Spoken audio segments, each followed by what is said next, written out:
With limited tax management education, a lot of people are not so sure how to handle their tax obligations. Many have been charged heavily for non-compliance and tax evasion to serve as a deterrent.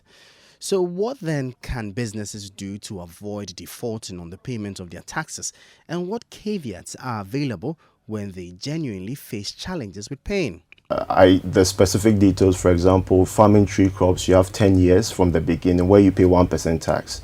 If you are into livestock, apart from cattle and fish, it's 5 years. If you're into cattle farming, you have 10 years and you are paying 1% tax.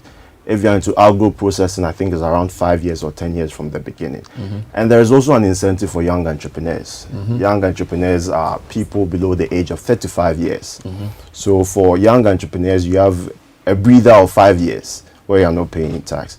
And after that, you might be paying tax at 15% or 12.5%, depending on the location of your business.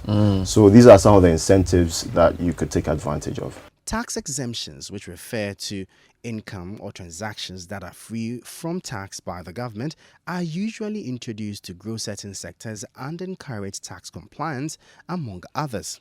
What are some of the available tax exemption laws one can take advantage of? When it comes to filing your self-estimate, you can slightly reduce it so that you have use of your money, and then along the line you review it.